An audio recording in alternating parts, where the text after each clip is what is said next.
क्या आपको पता है कि रक्षाबंधन का त्यौहार क्यों मनाया जाता है? आज मैं अलग अलग साक्ष्यों से जो हमारे इतिहास में अंकित है उससे आपको फैक्ट बताने की कोशिश कर रहे हैं कि रक्षाबंधन का त्यौहार कब, कहां, क्यों, कैसे शुरू हुआ। तो आइए इस वीडियो को शुरू करते हैं। रक्षाबंधन का त्यौहार क्यों मनाया जाता है?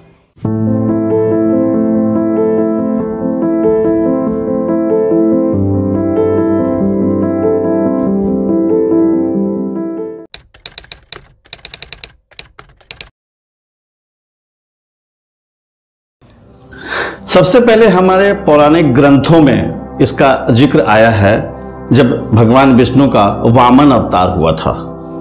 उस वक्त एक दानवीर राजा बलि हुआ करते थे जिन्होंने धरती पे, पाताल पे, सब पे अपना अधिकार स्थापित कर लिया था और वह 100वां यज्ञ कर रहे थे और 100वां यज्ञ यदि पूर्ण हो जाता तो उनका अधिकार स्वर्ग के राज्यों पर भी हो जाता। इससे सारे देवता लोग काफी परेशान हुए और भगवान विष्णु के पास पहुंचे कि कुछ उपाय निकालिए, कुछ बचाइए, नहीं तो ये राजा बलि का यज्ञ संपन्न हो जाएगा और स्वर्ग उसके अधीन हो जाएगा। उस वक्त विष्णु जी ने वामन अवतार लेकर के राजा बलि के यज्ञशाला में पहुंचे और चूंकि वह राजा बलि बहुत बड़े दानवीर थे, उन्होंने जो है दान की इच्छा जाहिर की। राजा बलि के गुरु बार बार मना कर रहे थे, उसके बावजूद भी राजा बलि ने उनको 3 पग धरती दान में दे दी। अब चूंकि वह तो भगवान विष्णु थे, उन्होंने अपना विराट रूप धारण किया और 2 पग में ही पूरी धरती, पाताल, सारा चीज उन्होंने नाप दिया। अब तीसरा पग उन्होंने राजा बलि के अहंकार को मिटाने के लिए उसके सिर पे ही रख दिया और राजा बलि रसातल में चले गए। मगर अपने भक्ति और तप की जिद पे उन्होंने विष्णु जी से यह अवतार प्राप्त कर लिया कि अब रातों दिन 24 घंटे आप हमारे समक्ष रहेंगे। अब चूंकि विष्णु जी वचन दे चुके थे तो वह राजा बलि के साथ में वो भी रसातल में रहने लगे। अब ऊपर लक्ष्मी जी काफी परेशान, तो उनको नारद जी ने एक उपाय सुझाया था उस वक्त कि आप रक्षाबंधन जाकर के राजा बलि को हाथ में बांधें, उनको अपना भाई बनाएं और अपनी रक्षा, अपने पति की रक्षा का उपहार उनसे प्राप्त करें। वह दिन भी सावन पूर्णिमा का दिन था। लक्ष्मी जी रसातल में गईं, राजा बलि के कलाई पे रक्षाबंधन बांधा और विष्णु जी को उपहार में साथ ले आई।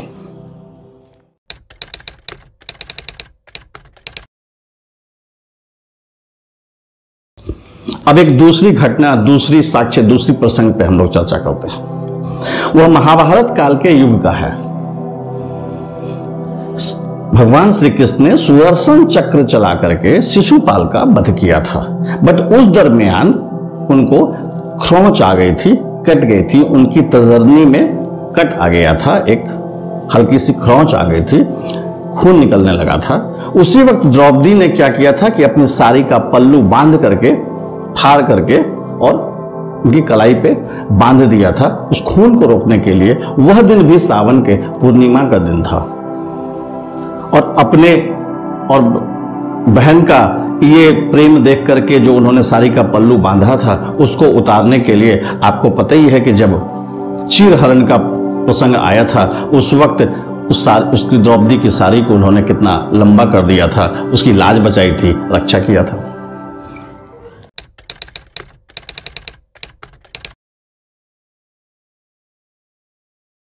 एक तीसरा प्रसंग भी है जो जिसके साक्ष्य हमारे इतिहास में अंकित भी है, उपलब्ध भी है, ऐतिहासिक प्रसंग है। मेवाड़ की महारानी थी कर्मावती।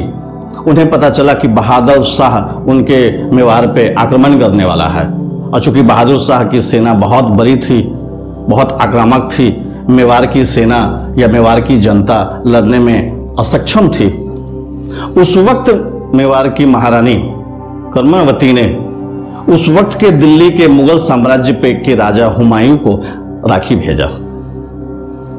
चूंकि हुमायूं मुसलमान था, फिर भी जब उसे रक्षाबंधन का, राखी का महत्व की जानकारी किसी ने दी तो वह मेवाड़ के तरफ से आकर के बहादुर शाह से युद्ध किया और मेवाड़ की जनता, उसके राज्य की रक्षा की। ये तीन मुख्य साक्ष्य हैं हमारे इतिहास में, हमारे पुराणों में, हमारे ग्रंथों में, जहां से रक्षाबंधन की परंपरा शुरू हुई।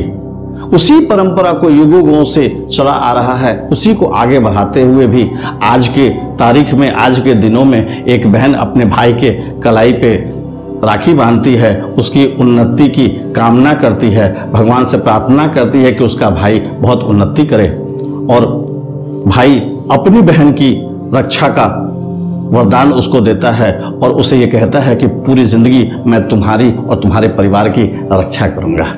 इसे ही कहते हैं रक्षाबंधन का परिवार। धन्यवाद।